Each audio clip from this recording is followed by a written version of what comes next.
Hey, FloRacing. It is Friday. It has been 2 weeks since I've seen you. It's my favorite day as always, and it is time to get right off track. FloRacing's very own, only drag racing podcast with yours truly, Courtney Enders. And as always, we've got to pay some bills here. Castrol has been more than generous enough to invest in this podcast even before the birth of it. So we want to give a mad appreciation to them, as this and every episode of Right Off Track is brought to you by Castrol Edge. It is 3 times stronger against viscosity breakdown than the leading full synthetic and gives your engine 10 times better high temperature performance than the industry standard when you need it most. Castrol Edge, better oil for maximum performance. So guys, this podcast is so special to me as always. Drag racing is so near and dear to my heart, but today we get a little closer to my heart where we get to bring on one of my favorite people who has gotten me so far in this industry. He has been a full supporter of not only my sister Erica, that we'll get into later, but me personally, a family member at heart to me, one of my best friends on the planet of Earth, love-hate relationship that I have with him. One of the coolest personalities in all of drag racing. I'm going to waste no time and bring on Richard, the man, boss man of Elite Motorsports, Freeman. Hi, Richard. Hey, guys. How are you? Hi. Good. I'm so glad that you were able to do this. You are such a big part of everything that I do. You've supported me all along the way. You have abused me, loved me, all of the things. And it's been an honor of mine to be a part of your program. But today is special for me because we're not going to talk about Erica. We're not going to talk about Jeggy or TJ. We're going to talk about you. You are the absolute star of the week. But we're gonna dive into all the mountain motor stuff and all of your performance stuff later. But first off, I want the FloRacing Right Off Track audience to get to know you a little bit. So before we dive into the racing aspect of it, you are the man, the leader of the largest team in motorsports history, as I'm pretty sure no one's corrected me or Woody in saying that as of yet. But talk a little bit about Elite Motorsports and kind of how that came to fruition with the Pro Stock Racing team. Well, Elite Motorsports was founded back in, I think, right at the tail end of 04, right at 05, somewhere in there. And I had, when Pro Stock Truck entered or exited the NHRA, that's kind of where I got my start, where I found that, people wanted to be able to buy not just new stuff, but used stuff. And so we formed Elite Motorsports after I exited the Ford business and hired Michael Brotherton to come in and started buying and selling new, used motor coaches, trailers, race teams, the whole deal. Man, we got a whole slew of customers from all across the country and the world, actually.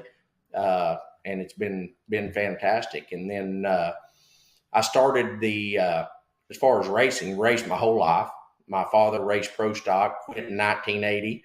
And then me and my brother Robert started running Competition Eliminator and had some success.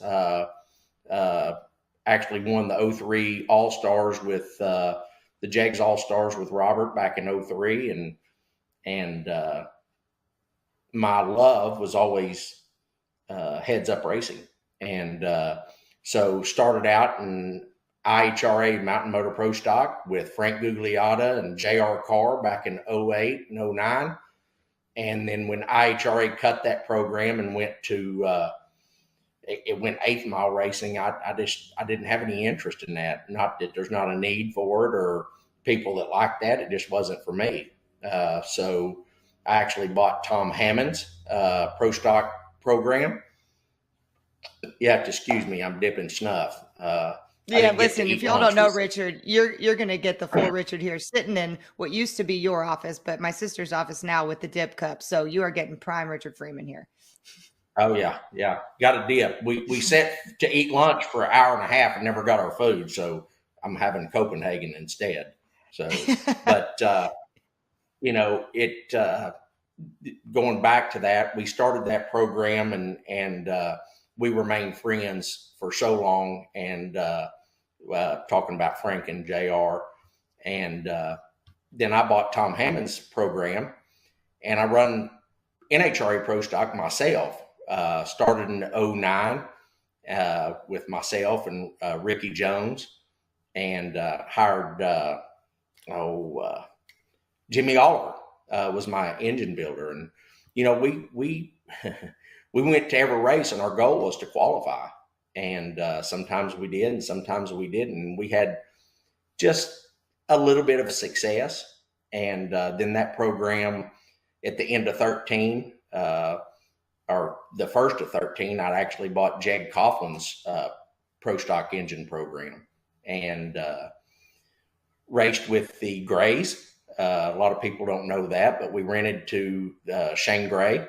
And I think Shane went to 6 finals that year, won Las Vegas, and then we won the year-end race at Pomona with Ricky in 13. And over the winter, I made the decision to, I'd started working on Erica towards the end of the year, but her loyalty and stuff had lied with Cagnazzi, and finally got that put together over the winter between 13 and 14. And the rest is kind of history. We had a, we're going to dive into that. Go ahead. Go ahead. No, we had a storybook year in 14. We were only going to run 15 races. We did end up skipping 2 races, which they all thought I was nuts. But we did it, and we won a championship in 14 and backed it up in 15. Then made a switch in 16 to Mopar. Very difficult year for us. If there would have been more than 16 cars, we would have not qualified absolutely at a lot of races. And so we've had our ups and downs, and I can't say enough about winning 5 world championships with Erica behind the wheel. Arguably the best driver to ever step foot in a pro stock car, and we're struggling with the first of this year, but don't count us out.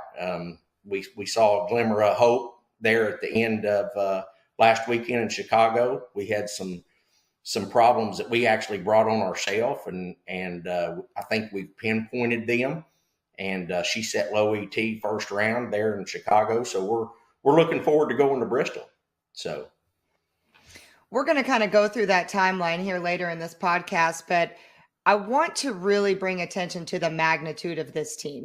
We put a picture up a minute ago. We've got 8 or 9 cars consistently each weekend. You have managed to bring on some of the most incredible names in motorsports: Enders, Coughlin, Butner, the Quadras, Stanfield, Tucker, and I'm sure the list will continue to go on and on. You've got pro stock, really. I mean, this is the internet here. We can talk frankly. You've got pro stock by the balls. And I want to talk about why you wanted to continue to invest in this. Pro stock before COVID, we were going to all 24 races. You were a big, big voice in the NHRA with pro and all of that, and got it knocked down to 18. But you've got half of the field here. Why was it important for you to make this class continue to grow? Well, first of all, because I love it. I like the people, and every one of them. And we have a great group of competitors. Our largest competitor being KB, but at the end of the day, a very mutual respect for what they do. And our class is some of the most unbelievable competition out there, and so that's what I like about it. Even through the down times when we struggle, that's what drives us, and to be better. And so I love it, and I think NHRA Pro Stock's got a huge future. I think there is some other things that we would like to do by bringing some other manufacturers in, and hopefully that they're seeing that. We love it. I love it. So I'm not going to stop. I don't know. There's no end right now. When you go into the racetrack, it's just unseen. You've got 8, 9 rigs, 74 people I had to credential to be out there. Looking back on where this started and where you started with your dad and everything, that picture that's up there right now, just What goes through your mind when you walk in there and see really what you've built? I mean, it's absolutely insane. We have fans that come by and like, oh, we're into the Elite Motorsports zip code. But I mean, it is just absolutely unreal. How's the pride in that for you? Well, it's surreal, to be honest with you. I mean, I've got to meet so many neat people and have so many neat people be involved with our program, from Jason Johnson, who's now on Erica and Bo Butner's car, Mark Melling and his brother Matt, their continued support of our program, Gallagher. Uh, there is Mark Stock, Seth. I mean, there are so many to name. David at High Performance Lubricants, and they're just a ton of people, and so it's about a networking opportunity. I call it B2B. They're partners, they're family. And when I walk into a race and I look at all that stuff to see what we have done, not I, it's amazing. And it takes, people like yourself, it takes Erica, it takes the Mark Ingersolls, it takes all the people that work for me. I damn sure couldn't have done it by myself. And I couldn't be more happy. And to watch people within my organization grow, the Kyle Bates, the Jake Hairstons, and all these young guys that I have now. I mean, it's pretty cool to watch. We got a great group of guys, as other teams do out there, and it's absolutely surreal. I mean, it's something that I dreamed of as a kid, standing at the back of the ropes. I'll never forget Arlene Johnson. She used to give me a ticket or give me a T-shirt, and I thought WJ was, he was my hero growing up, and to be able to follow in the footsteps of some of those guys and do things that they've done. Sometimes I think bigger and better, and things have changed. This isn't pro stock of old. This is pro stock of new. But there's a lot of talented people within this class. You said it right there. A lot of talented people, and you've got, I mean, there's a ton of talented drivers in pro stock, and it used to be the old boys club. And I think Brian Loans pointed out that the average age of the pro stock competitor is in their low 40s, which is even 5 years ago, just unheard of. But I want to talk about your drivers for a minute. You've got Erica Enders, like I said, Aaron Stanfield, the Quadras, TJ. How did that group of guys come about? I know each one has their own story, but just kind of breeze over how you choose your partners and who represents the Elite Motorsports umbrella out there behind the wheel. Well, one of the things that I pride myself in is we get to do things that really we're breaking down barriers that's never been done before. Within my group, I have competitors of myself, like Aaron Stanfield. They're in the engine building business. Like Frank Iaconio, he builds 500-inch pro stock motors. He's within our group. He builds the motors in a lot of the Quadras cars, and we make them shine. My guys work on them just like they work on our stuff. And it's kind of neat to see, because those are things that wouldn't have even been discussed in many years past. It was real proprietary. That's the way it was conceived. I was told when I got in the sport, hey man, I don't know if you want to get in this sandbox. And so not only have we got in, we've changed it, and broken down barriers and still breaking them down as we go. I mean, I got voted on the board of pro this year. I've been to 3 or 4 meetings, and it's kind of neat to sit around the table with people like Tony Stewart and Jim Head and Robert Height and so many more, Steve Torrance. And there's just a whole group of guys that are really smart. Paul Lee with McLeod. And we've got to be, not only have we become friends, but we're, again, breaking down barriers. I think the sport is on the verge of being something that's never been seen before, where you see a lot of partnerships being formed, a lot of teams being formed that cross over from Top Fuel, Nitro Funny Car to Pro Stock to all these things. And I think it's a really neat avenue, and I look forward to what's coming down the pike.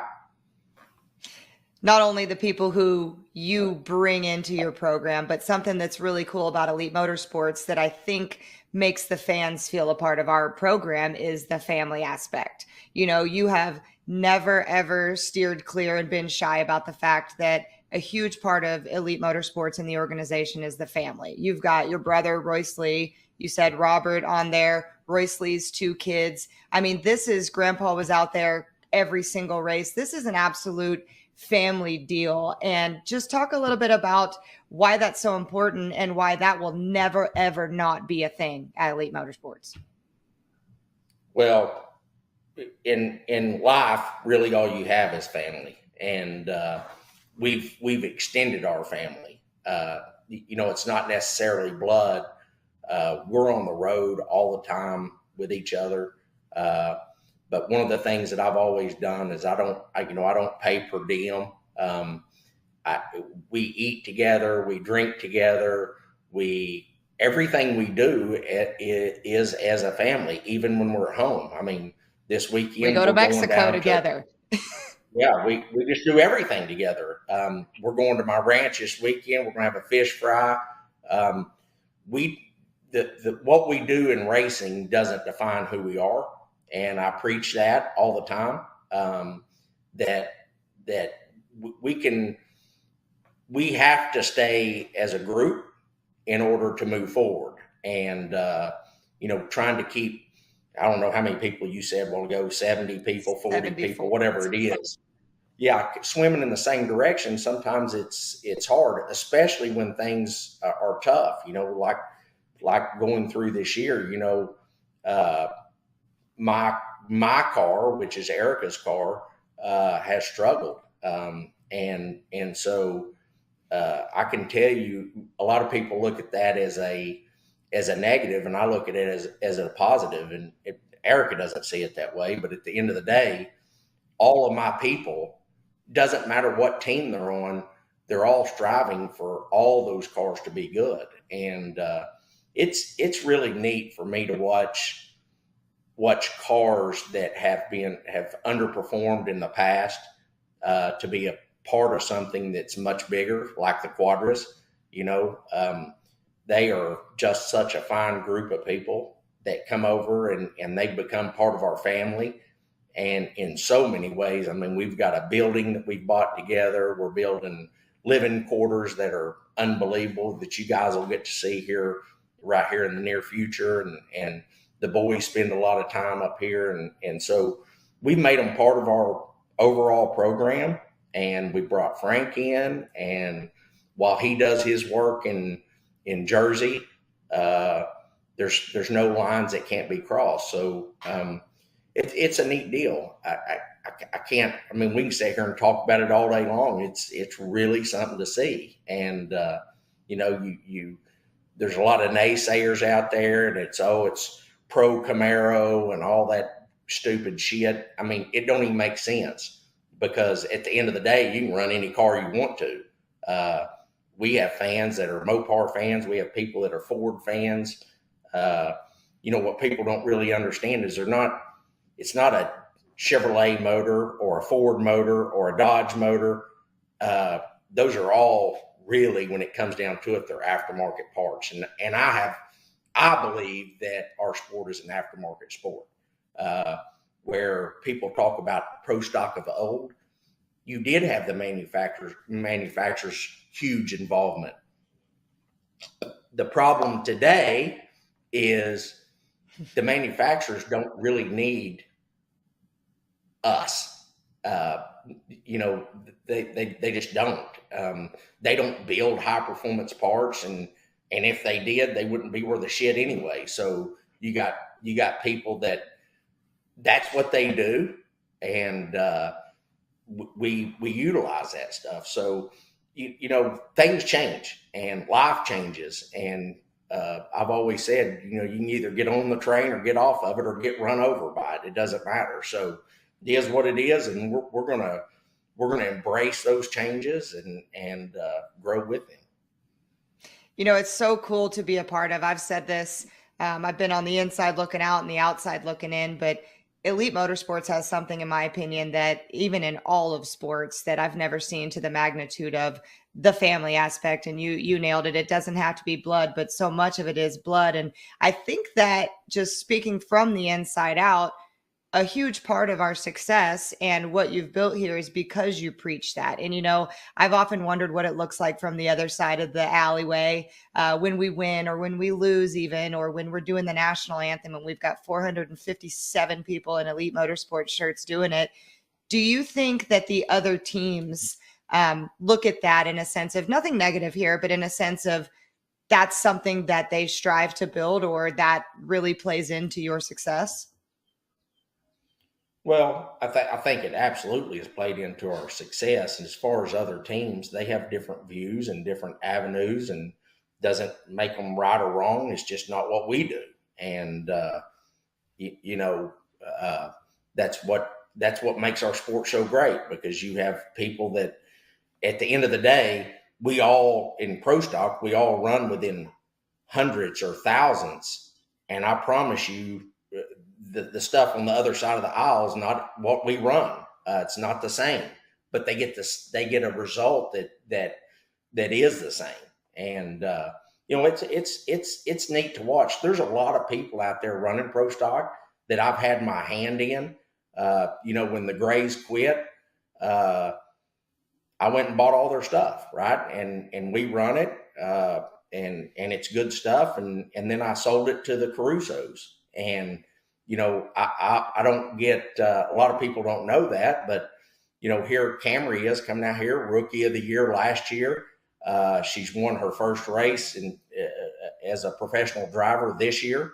Won the call out last week in Charlotte, or in Chicago. And for me, even though it's not said, it's kind of neat for me to know that I allowed that, because if they didn't buy that stuff for me, then they would have to be renting or doing whatever. They didn't. They bought it, and they've took it, and they've done a good job with it. And now you see the KB, Ken and Judy Black have moved on, and they've merged with the Titan group, and so that they've got a lot of different avenues. So when you really step back and look at it, they are kind of doing what we do, right? And so they've merged those two groups. They're doing a good job. And, in my opinion, some of that comes from my side, because Greg Anderson would never have thought about doing that or sharing information with another team that's right across town. But that's what happens. And so you either embrace it or you don't embrace it. And if you don't embrace it, you go by the wayside. There's a lot of people sitting at home today because they didn't embrace it. Something that somebody actually that has always been, doesn't matter what team it is, he was on every single car rope talking to people. I want to talk about Grandpa Freeman here for a minute. He, in my opinion, was just the person in pro stock. We have fans that come around and say, we heard stories from him. He was just the biggest personality in the sport. But a lot of people don't really know about his history in the sport. And before we dive into how important he was to our team, and don't want to get too sentimental here and cutting onions, but talk a little bit about his history and what he did in the class.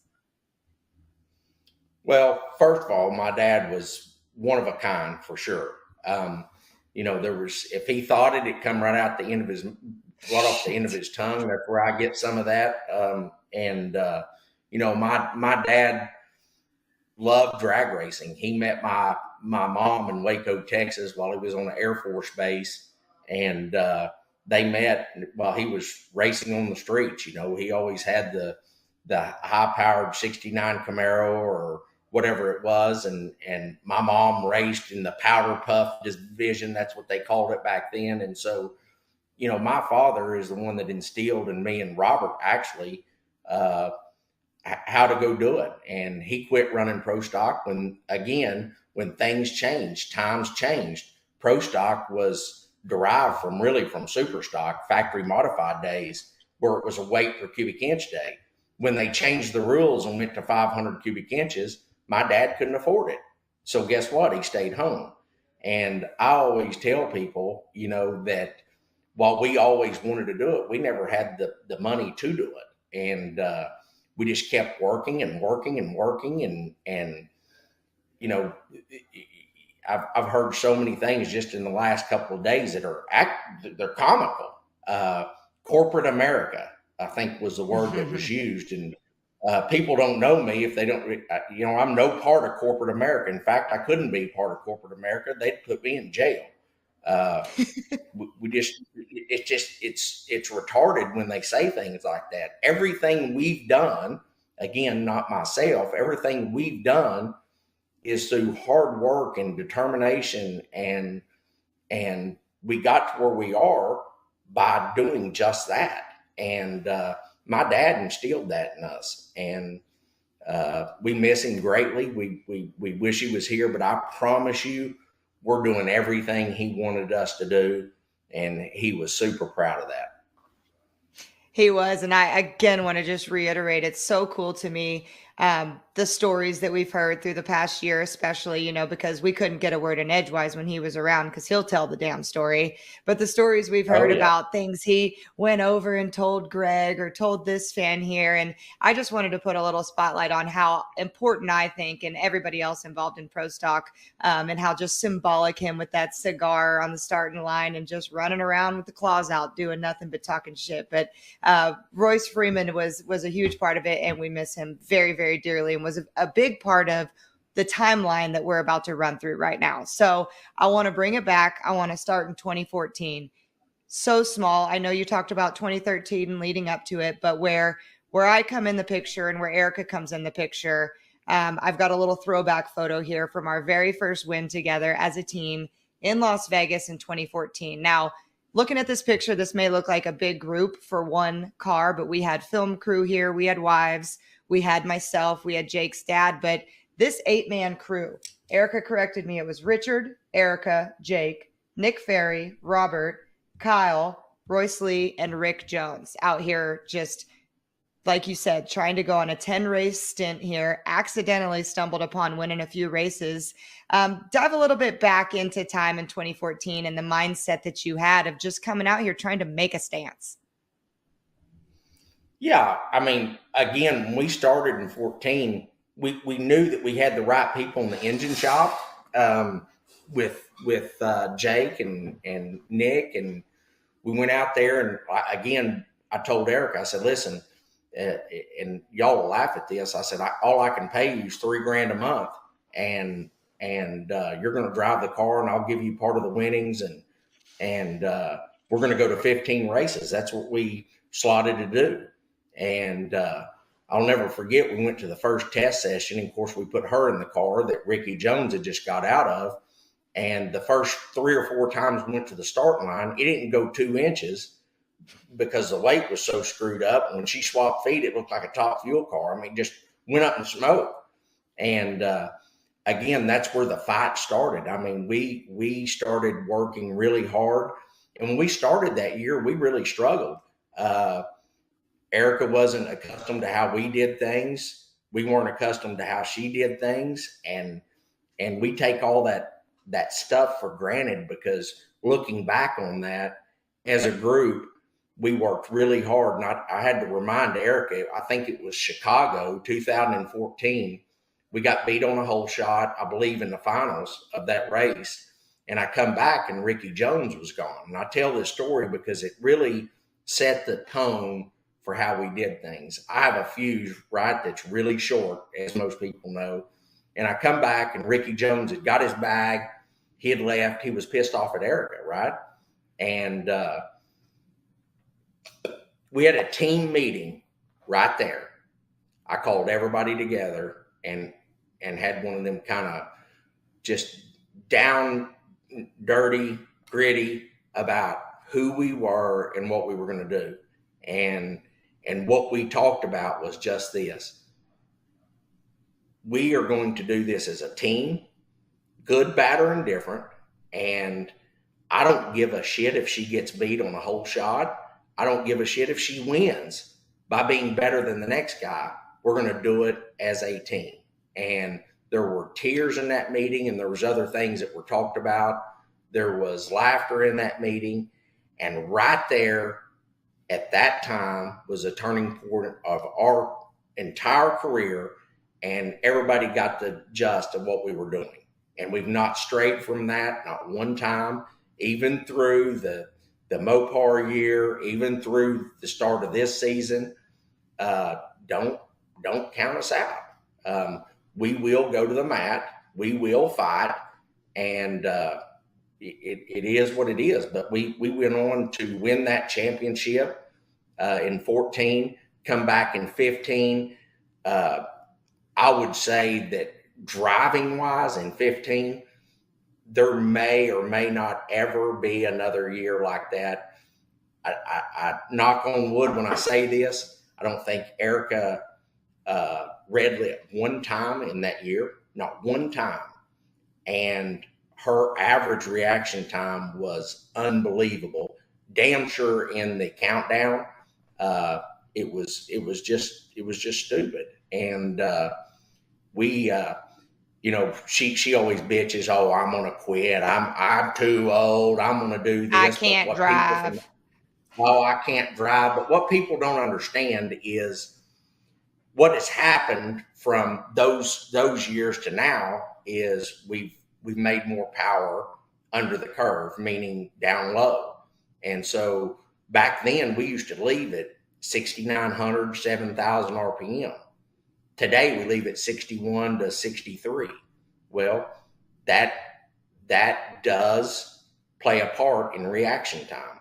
And so Erica hasn't completely honed in on that RPM, but I'll put her up against anybody, anytime, anywhere, on any given day with the proper car that's going to react the right way, be good.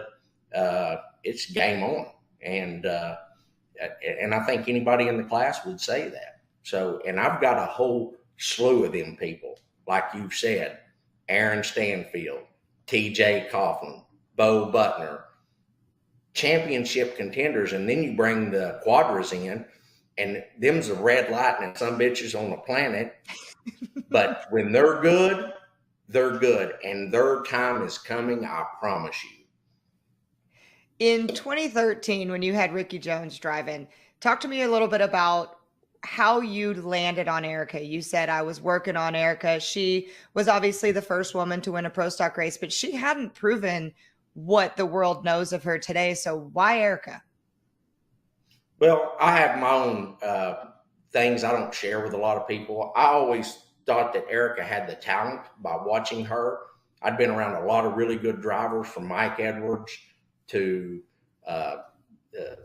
Aaron's father, Greg Stanfield, watching how they did things. And the one thing I saw that Erica had, not that the others didn't have, is she tried to do the same thing every time, good, bad, or indifferent. And that's what she knows. That's what she's going to do. And so I've always kind of looked at, I wanted to take not so much an underdog, but somebody that nobody had put a lot of stock in, a lot of faith in, and take them to a level that maybe they never thought they would be. And I think Erica would agree with the fact that our program that was built together was built on what she did.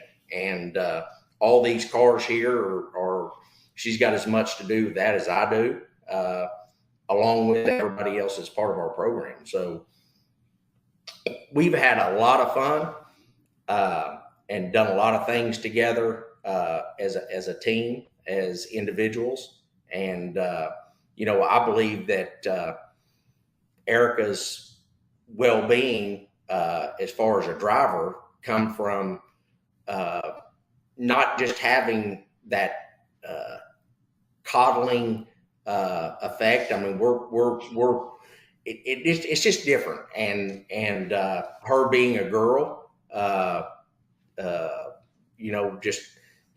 never been around girls much. I've got a daughter and Kinley, and is 18 years old. And what I've tried to tell them, hey, you can be as good as anybody else can be. You just got to want to do it. And Erica has that. She wants to do that. And I to be honest with you, I think her future's just starting. I mean, I don't think she's anywhere near the pinnacle of the sport. I think she can reach 100 if she wants to, like Greg, and you know, it is what it is. Did you ever realize, and I really truly think this was your motive of getting Erica, was that we are a buy one, get one, and you get me with Erica? I mean, that just has to be the icing on the cake, right? Unbelievable. Oh yeah, it is.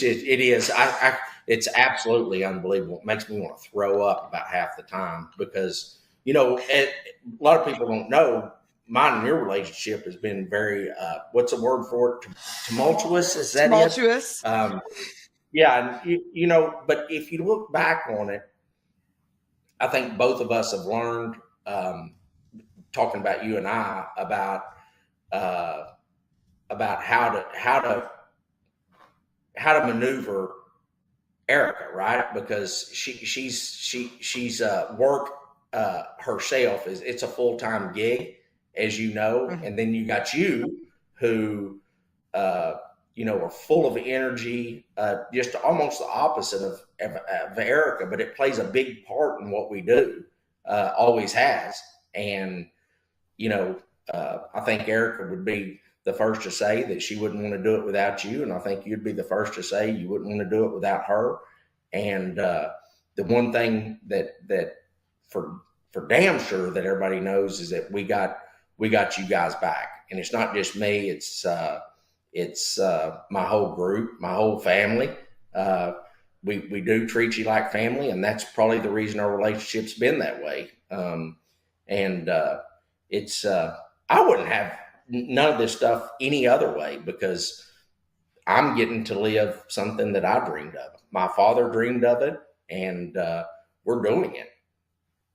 I think people really don't understand how much fun we have and the true family aspect of it. Tumultuous or not, you and I have come to an incredible place, and I am just didn't even mean to go down this road, but I'm just so happy for all of it, and you've been so supportive. Hell, I mean, I worked for you for 10 years and then I come to you and say, hey, I'm quitting. I'm going to Flo. So scared to tell you, the most supportive guy ever. And now here you are sitting on my podcast, but it's been my pleasure. What I want to dive into now, which is also my pleasure, is last weekend. So we've started off not really where we left off last year. 10 race wins last year for Erica. I think we ended up winning 15 of 18 total. In the class, which is just a dominance of unbelievable measure. But the year hasn't started off too great. Not for too long here, but just mildly kind of dive into what we're dealing with and why you feel like we're coming up on the good side of that. Well, you know, I've been telling my guys, you know, it's kind of like if you sit down to play a game of poker. If you win as soon as you sit down, your chances of continuing that throughout the night are slim to none. And so while we have had some success with TJ, won the first race, I'll kind of walk you through it. So we go to Bradenton. We only make 2 or 3 test runs all winter long. We felt like we were really good. We went to Gainesville. We qualified 1 and 2 there with TJ and Erica. All of our cars run really well. We pull up for first round and Erica's car don't start. And I say that was like a spiraling effect because we as a group panicked. And it's took us to right now to figure out this locked up. You there? Yeah. Okay, it kind of locked up on me. I don't know, but anyway, that was kind of a spiraling effect, and we made some changes on the car. We thought it was electrical, we thought it was fuel, we thought it was this, we thought it was that. And to be honest with you, it was something we did as a group that caused the issue, and been a lot of yelling and screaming and figuring it out. But last weekend we kind of figured that out. But you know, we should have, out of the first 5 races, in my mind, we should have won 3. Bo was in the finals there.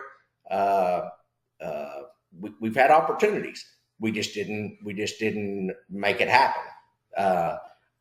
Again, while it is a big deal for the drivers, it's not that big a deal for me because I wouldn't do it with any other group. So it is what it is.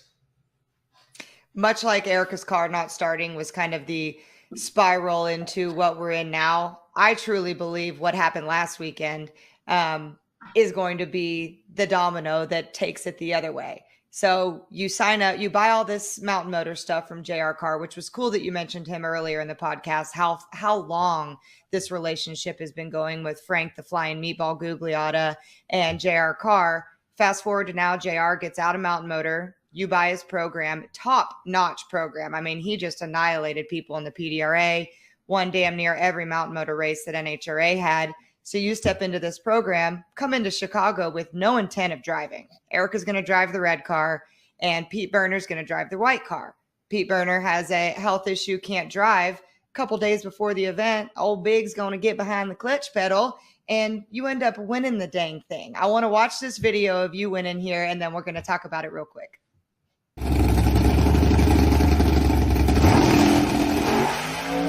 Richard Freeman with the reaction time advantage. And Richard Freeman is a Mountain Motor Pro Stock winner on the NHRA Tour. 6:26.9, 225 miles per hour. And the boss man at Elite Motorsports gets it done in the Mountain Motor car. John Montecalvo. First thing, watching you watch that was really cool. You don't get emotional much, and that's cool. But the obvious thing that we're going to talk about first is your starting line. Listen, I get in trouble every single day from the NHRA about Team Elite on the starting line. We broke all rules there. But what is it like for you? You don't get to see it. You're pulling the chutes. You don't see us. To see every single guy and gal that even gets paid by you, works volunteer hours for you, to be up there for your day. Yeah, it goes back to what we've been talking about the whole time. I mean, the support of our group is unbelievable. And even Frank said, "Man, I ain't never seen nothing like this." And I said, "Buddy, you're just getting just a little bit of it." And had the starting line advantage, which was a joke in itself. And I don't shouldn't know, have I even always been tell said. people, no, I mean, it is what it is. I've always said the reason I don't drive a pro stock car, period, is because while I can drive the car as good as anybody up and down the racetrack, I have a problem with the clutch pedal. I don't know why. Probably mental. If I was guessing, I'm just an idiot. But to win that race was good. Not good. It was great for Frank and all of those guys over there. Frank's up there in Maryland by himself, and we haven't done anything. We've just took the program that was there, and we haven't got to work on it at all. So it's a neat deal. I love that class. I've always loved that class. I loved it when I did it. If it would have stayed quarter mile, I would have never quit. So we wouldn't be here talking about 5 world championships and NHRA Pro Stock. But our goal with that program is just like we've done in the 500-inch deal, is to bring that to people that don't have the time to do it themselves, but have the want. And we have a lot of that in the NHRA deal, and I believe it's there in that deal. A lot of great competitors over there that absolutely have the funding to do it the correct way.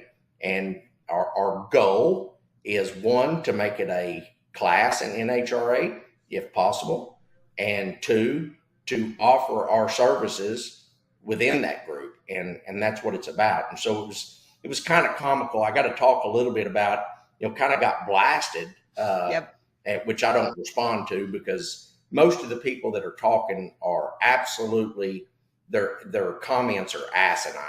But it's funny because they don't know me or us at all, zero, and what we're trying to do. And if they did, then they would understand that winning that race is just that's just something that happened. We didn't plan on winning that race. We just come out and wanted to compete with the rest of them.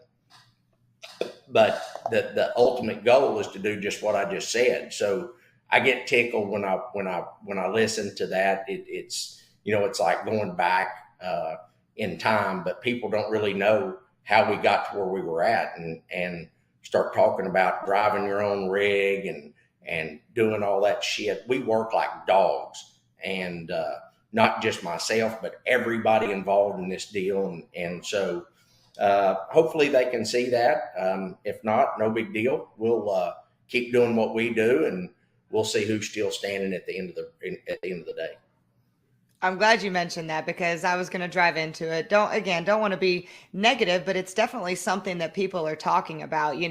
You've got two ends of the spectrum here. You've got people who view it for what it is, of a voice like Richard coming into this class, helping it out, bringing corporate money. I think that's just insane, because Elite Motorsports was started from the ground up. And like I told the internet the other day, which I shouldn't, but I got to defend my people. If Elite Motorsports is on the side of that car, that has nothing to do with corporate anything. That is big Richard Freeman taking money and time and resources. I mean, hell, you had 500-inch guys stop working on their cars to go over and make sure that everything was okay over there. That I don't think people understand all that you give for the greater good of it. And when they think that we just want to come in and run them over and intimidate the smaller teams, I just wanted to bring to light and reiterate, that your goal with this is that couldn't be farther from the truth. And if they listen to your winner speech up there on the stage, the first thing you said, aside from Erica didn't beat me today, did she?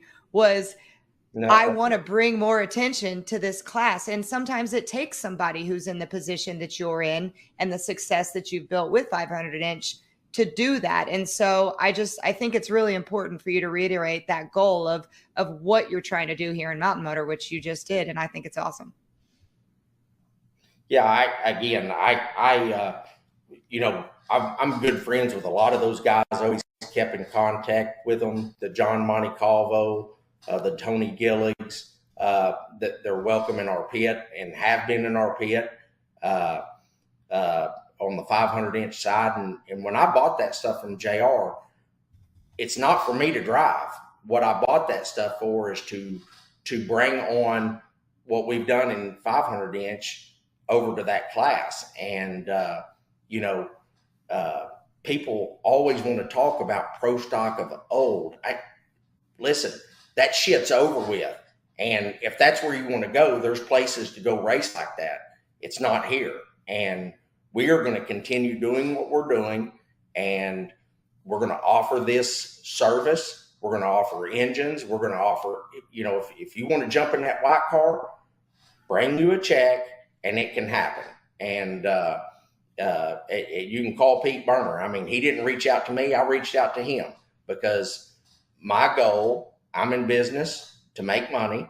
And my goal is to bring that to people that don't have the time to do it like the old days. And there's way more of them people than there are that are not. Before we're going to stop talking about racing here for a second, and I've got to bring this up because this is something that I get. I run all of our social accounts with Woody, and some of the messages and comments that I get the most intrigue about is your newest endeavor with Elite Cultivation. So enlighten the FloRacing audience of what you've got going over there and why you chose to do that.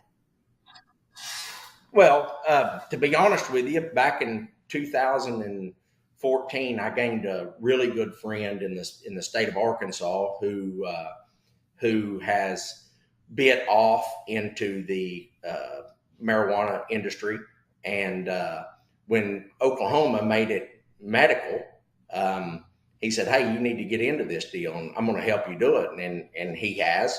And the guy's name's Eric Danielson, great friend of mine. And I'm not a user. I have smoked plenty of it in my life back during college when I found out it was way cheaper to do that than drink. But, growing up, my parents don't drink, never have drank, damn sure didn't smoke marijuana because as growing up, that was quote unquote the gateway drug to the to worse things. And my opinion is that is so far from the truth. There's a lot of good use of marijuana. I think even your big pharma will have to embrace it here shortly. And I promise you, it's a way better avenue than opioids. I'm not a doctor by any sense, but highly addictive drug. And you know, I've got a girl that works for me that's in her 20s, just got married, has survived cancer 3 times, and you listen to her and you will become a believer really quick, because she says if it was not for marijuana, something that she never did in her life, that she wouldn't be alive today. I've also got a friend of mine who's no longer with us, graduated high school, was en route to go play football at the Air Force Academy. He passed away with a childhood sarcoma, but he got to spend an extra year with his family, who are very prominent in this. I won't mention any names in the community here in Garvin County. And because of marijuana, it allowed him to live another year. So I'm a believer in it, and that's how I got involved in it. And it's not an easy business. A lot of different people, but we have a very first class grow, and we do it all from processing to growing, and got some unbelievable clients. And that business is growing daily. It's a neat business, and we look to expand in other states and continue down the road with that. I think it's so cool that you've integrated it into it. And when you first came to us and told us what you were doing, I was like, this is a trap. He's trying to figure out who's pothead, who's not. But it's really turned into something cool. And how many square feet is that facility? That's 36,000 feet of grow. 36,000 feet of grow. You've got dozens of people working over there. During COVID, you had the race team, kept everybody on payroll, had the race team over there literally building walls, putting up lights. And I just think it's so cool also how it really wasn't intentional, but it kind of became a part of who we are as a race team too, with the elite weed and speed shirts and all of that. And I just want to get your input on, you know, much like anything. You've got the naysayers. That's a horrible thing to be bringing to. I know we can't sponsor in with the NHRA, but I think it's really important for people like you who have invested their time and money in that to bring it to a light. Do you ever see that becoming something that NHRA or, PDRA that allows that to be an investor and a partner in a big team like that? Or is that something you'll keep separate? No, I think it's absolutely 100%. It's coming. It will pass federally. I don't know when that's going to be, but listen, all the big pharma, they're already investing. I mean, there's stuff around the globe that's going on. Absolutely, it will be on the side of a race car here shortly. And hopefully we're one of the first ones to do so. Again, there's a lot of naysayers, but they don't know what they're talking about, like much of everything else that we know. Like it or don't like it, that's what we're doing. And you can follow or don't follow. Again, it doesn't matter to me, because at the end of the day, I'm going to do what's good for me and my family. And that's what we're going to do. If you guys watching this want to go check it out, it's really a state-of-the-art facility with really awesome stuff going on. Elite Cultivation. You can check it out on socials and all that. But Richard, we're going to wrap it up here, and in the West Buck terminology, cut you loose.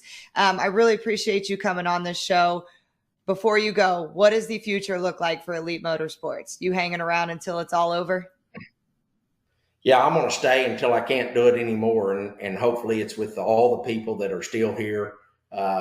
I pride myself in keeping things the same, keep it simple, stupid, and we're going to keep doing what we're doing. And we appreciate all the support that we have. And we also appreciate the people that don't support us, because that's what drives us. So keep talking shit. We'll keep coming.